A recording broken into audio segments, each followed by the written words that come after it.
In the headlines, I'm using torchlight to write WAEC. Even during my time of lantern, we not use torchlight write WAEC. It's not okay. Paper that is supposed to start by 2 is starting. They brought it by 6. WAEC candidates in Delta sit for paper in darkness. Kano Judicial Commission demotes registrars and sanctions others for misconduct. Experts urge farmers to monitor rainfall patterns and use climate-resilient seeds. And on the foreign scene, several dead as plane crashes into California neighborhood. Hello and welcome to Trust TV's news update. I am Hawa Adamikiawa. Pupils said to be students of Unity Model School Asaba Delta State were reportedly forced to sit for one of their WAEC exams late in the evening, and they had to use torchlight since the school was without a power supply. According to a video circulating online, the students in the exam hall were recorded by an unknown woman. In the video, the woman is heard condemning the officials for putting the students through such. The woman claimed the exam was supposed to be held by 2 p.m., but the officials only brought the exam papers by 6 p.m. They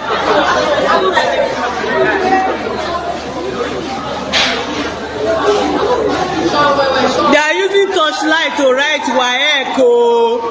Even during my time of lantern, we not use torchlight write WAEC. It's not okay. People are still writing. See them now with WAEC calculator. Writing by night. After they will say tinubu is bad. This is wicked. Officials of the Students' Union Government SUG at the University of Jos and several students have expressed differing views on the state of unionism within the institutions. Trust TV reports that despite rising criticism of students' unionism in Nigeria's tertiary institutions, many still believe it remains an important tool for advocacy and representation. Ado Musa completes the report. Supporters of student unions argue that these bodies are essential for promoting students' welfare, safeguarding rights, and fostering a sense of community within campuses. They believe unionism continues to serve as a voice for students across the country. At the University of Jos, SUG officials maintain that student unionism remains both relevant and vibrant. You know, different occasions calls for different activism. And so I don't know the serious occasion that was in those days that they said the student union was more vibrant. I don't know what was happening in those days, but I think they're still vibrant. We are still very, very vibrant. It depends on the case. So if a particular occasion comes up, I know that is triggering to students. I know students will still stand up and be the union government that they are supposed to be. Because they did not stand up to fight like the other people took. Or maybe, I don't know, if they did not get up to choose violence over resolving with peace, then it doesn't mean we are less active or this generation are less active in unionism. When asked whether student unions under democratic leadership have lost focus or sold out, the SUG vice president shared her perspective.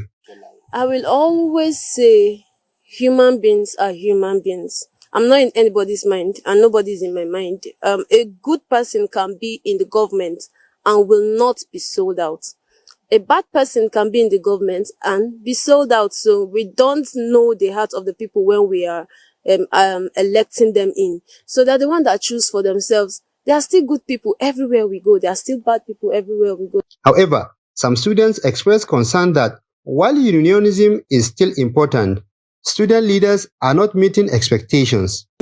I can tell you for free that the role of unionism cannot be overemphasized in our universities. But I think the major setback facing the unionism now, so long as the country is concerned, is the influence of the should I say the administrators, ranging from the VC then down to the staffs, in such a way that the freedom of speech and some power are being devoted to the unions from the SUG president down to all the committees are not being executed properly anymore. For my own personal point of view, I don't see their relevance. And I'm just going to talk about one aspect that affects me. That's the slow academic calendar. Like we started last semester in October and we just finished in May. I feel like it's too long. It's too long for one semester, and they're in that position because they have our interests at heart. We are the reason why we are there, so they should represent us. Student activists also share mixed opinions on the current state of unionism in tertiary institutions. We have our comrades who have been in struggle, who are very, very vibrant to struggle. They are union leaders. We had lots of Comrade Prince Miafen, Comrade Olushola Ladoja announced president. There also the likes of Friday Ega announced coordinator, which is North Central, which I am, service director of peace and conflict resolution. You have a lot of comrades who fight for students. Then the fellow student needs leaders that can air out their voices. So the leaders need to be the voice of the voiceless. But now they have turned out to be a political magadogs or political foot soldiers or politicians, not airing the views or the tenet of which the real student unionism was created before. Despite criticisms, many students remain hopeful that with commitment and transparency from student leaders, the challenges facing unionism can be resolved. Ado Musa, Trust TV News, Jos. In another story, gunmen have abducted a 76-year-old retired major of the Nigerian Army, Joe Ajayi, from his residence in Odo Akbe Kaba Bunu local government area of Kogi State. Ajayi, a former chairman of the Christian Association of Nigeria, CAN, Kaba Bunu chapter, was reportedly kidnapped around 11:30 p.m. on Wednesday. According to a local source, the assailants stormed the area and fired sporadic gunshots for over an hour before whisking the retired army officer away to an unknown destination. Community members have expressed deep concern about Ajayi's deteriorating health, made more fragile by his age and the potential risk posed by his captivity. The abduction has heightened fear in the area and renewed calls for improved security measures. Moving on, the Oyo State Police Command has arrested the officer who killed 14-year-old Paul Kehinde Alade in Ibadan. Police Commissioner Johnson Adenola confirmed the arrest, vowing to ensure justice is served. The report. The Oyo State Police Command is holding an interactive session with government officials and traffic management agency officials to brief the press on the next steps following the tragic death of 14-year-old Paul Kehinde Alade. The police therefore commanded the arrest of the officer involved. On our part, we have picked up the officer who fired that gunshot. As I talk to you, he is currently in custody. He has been investigated by the Deputy Commissioner of Police, State Department of Investigation, Yagonku, and together with members of his team, we are assisting the investigation. The investigation has progressed. In matter of fact, I have an interim report here, but that report will not be holistic until we eventually obtain the testimony of Odunayo Alade, the driver, incidentally the father of this young man. So that is one part of it we are trying to do, to make it all inclusive, because it would be unfair for us to write a report without hearing from a principal actor in the saga, as you have seen. The meeting also had in attendance representatives of the state government who have promised to reinforce its determination to ensure justice for the young Nigerian whose life was cut short. They also engaged the police to regularly train and engage its officers on gun handling and civil public relations with a promise to placate the grieving family, loved ones, and siblings to the deceased while frowning against disinformation and distortion of facts. My presence here, together with the executive chairman of OISMA, is to reinforce the determination of the state government that justice will be done, and that we will do everything possible as a responsible government to placate to commiserate and to empathize with the bereaved family. Chairman of the Oyo State Road Traffic Maintenance Authority lamented the alarming rise in traffic offences and constant harassment and assaults on its officers while requesting security backups for operations. He gives detail of the past activities of Odunayo's father and the need to ensure justice. We require security backup for our operations because we've had people who are permanently disabled because of instance of assault. The vehicle particular of Mr. Odunayo Ola Alade, he was apprehended for failure to park at designated motor park. Stakeholders here say they would design viable frameworks towards ensuring that roads are safer, motorable, thereby preventing reckless traffic offenders from evading the law. In Kano, the State Judicial Service Commission has taken disciplinary action against the court registrar over misconduct. This is contained in a statement issued by Baba Jibo Ibrahim, the spokesperson of the Kano State Judiciary. He said the decision was among the resolutions reached at the JSC's 82nd meeting on Wednesday. He said the commission, under its mandate to ensure discipline and integrity, adopted the recommendations of the investigation panel established by the Judiciary Public Complaints Commission. The commission resolved to apply a series of disciplinary measures and administrative decisions. He said investigation revealed that Sudley consistently used the name of the judiciary to harass and intimidate the public in the course of his duties.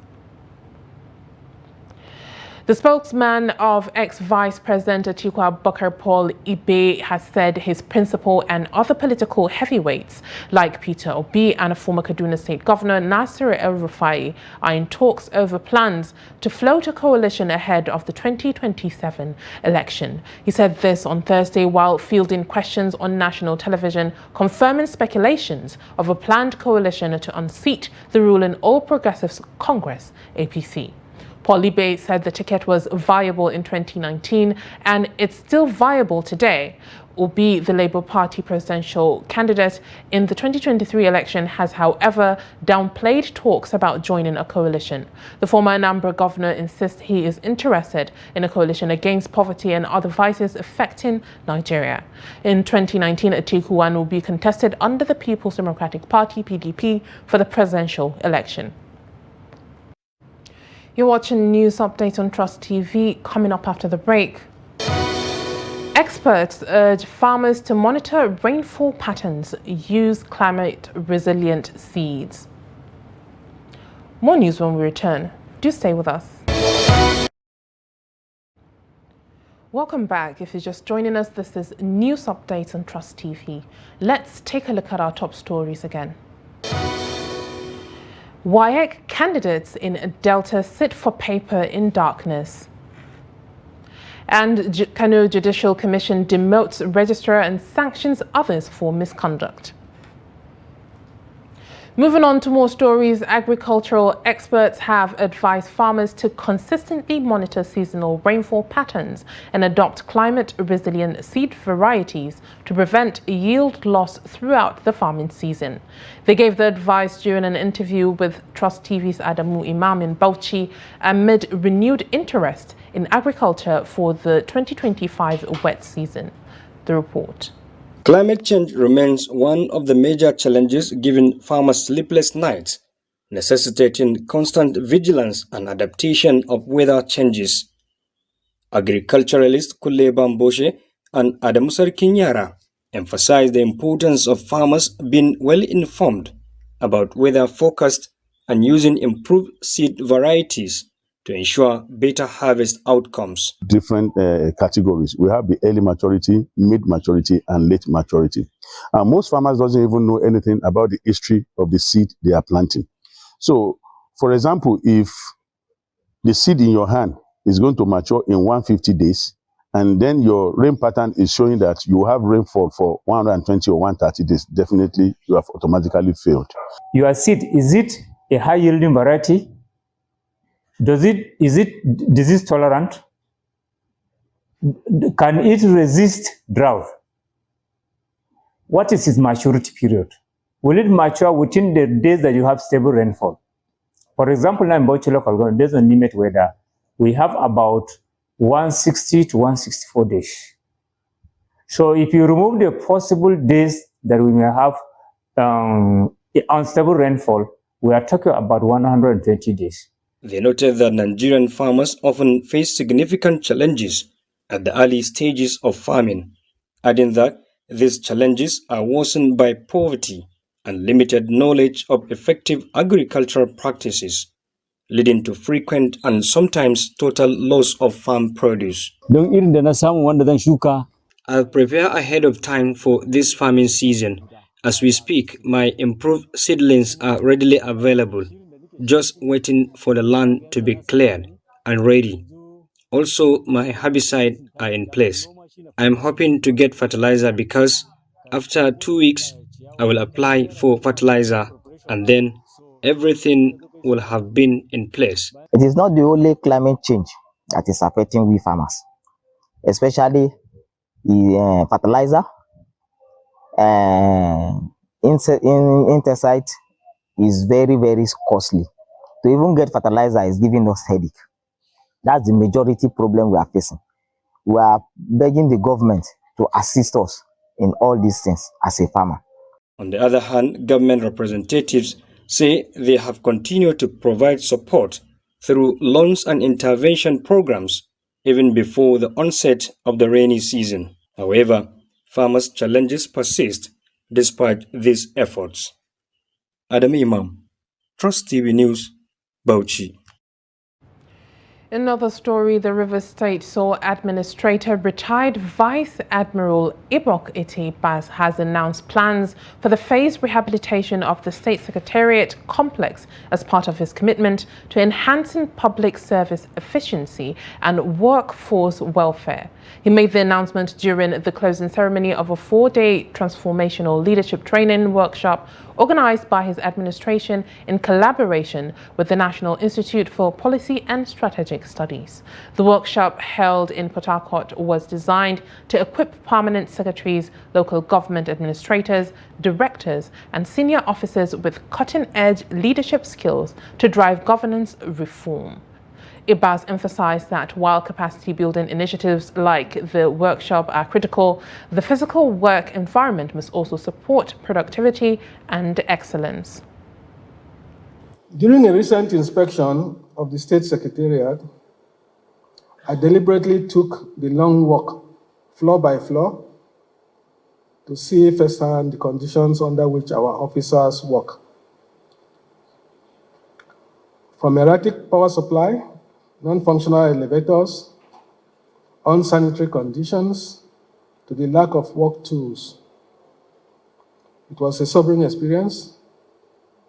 It is clear that we cannot demand excellence from our workforce while neglecting the very basics.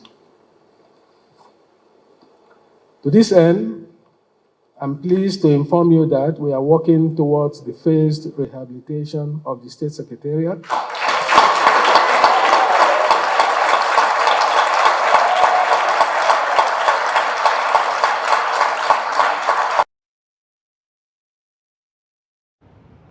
Moving on to business, investors lost 274 billion naira on the market as Nigerian Exchange Limited performance indices continued their downward trend. This comes as the Nigerian exchange market capitalization dipped by 0.40% on Thursday.